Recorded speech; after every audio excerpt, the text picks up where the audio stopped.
Part 1. The Road That Shouldn't Exist. I've been driving for 13 hours straight. One more delivery run. That's all I had to finish before heading home.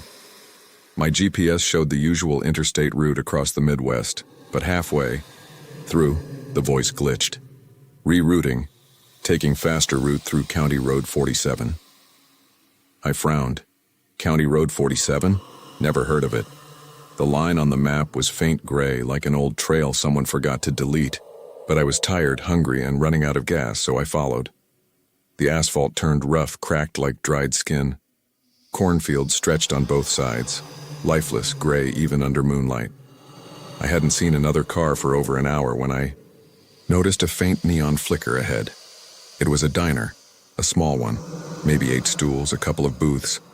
The sign buzzed and sputtered, glowing red and white. Open 24 hours. Family specials. The parking lot was empty.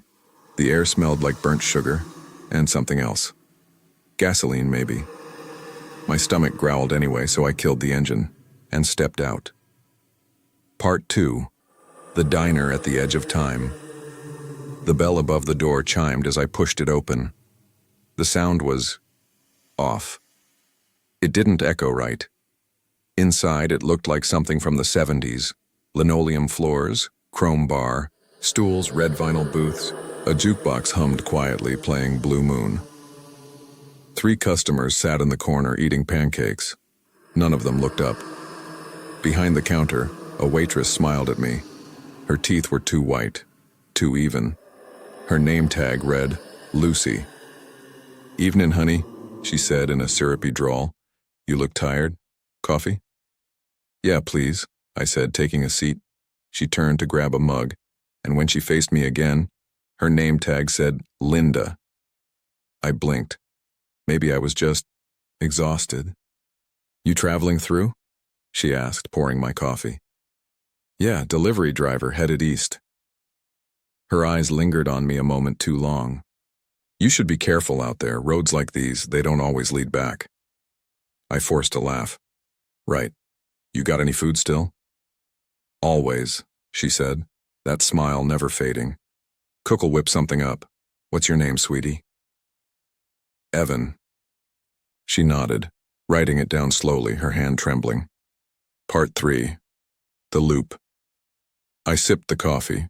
It was bitter and burnt, but I didn't care. My phone buzzed. No signal. I looked outside. A truck passed by the diner, a big red Peterbilt, with a white trailer. Headlights swept across the glass, then vanished into the dark. 2 minutes later, the same truck passed again. Same trailer, same headlights, same low rumble. "Hey," I said, turning to the waitress. "That truck." But she wasn't there. The counter was empty. The 3 customers in the corner were gone too. Their plates still steamed, forks half raised. The jukebox skipped, the same line of Blue Moon repeating over and over. Blue, Moon, you saw me standing alone. I stood up, heart pounding. My reflection in the chrome napkin holder looked distorted, like the lighting didn't match. Then from the kitchen I heard my name. Evan. Orders ready. Part. Farce the cook. The kitchen door swung open with a creak. Inside, fluorescent lights buzzed, flickering in sickly yellow. The air was heavy, sweet, chemical, almost choking. A man stood behind the counter, flipping something on a greasy griddle. His back was to me. You called my name?" I said. He turned around. His face was expressionless, pale, like someone had forgotten to finish drawing it. He pointed to the counter beside him. "Order for Evan." My eyes followed his hand. On the counter sat a single plate, a burger and fries. Beside it was a brown leather wallet. My wallet. I froze.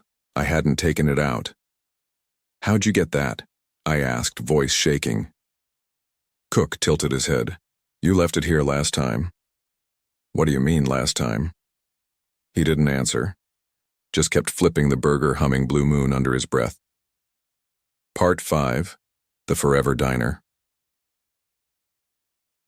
I backed away slowly, the bell over the front door jingling as I turned to leave. Outside, the same red truck passed again, then again.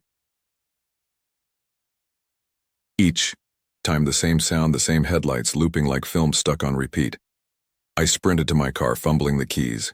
The gas gauge was at E. When I looked up, the diner's lights were off. The sign was dead. The building looked abandoned, boards over the windows, dust on the glass. But through the grime I saw movement.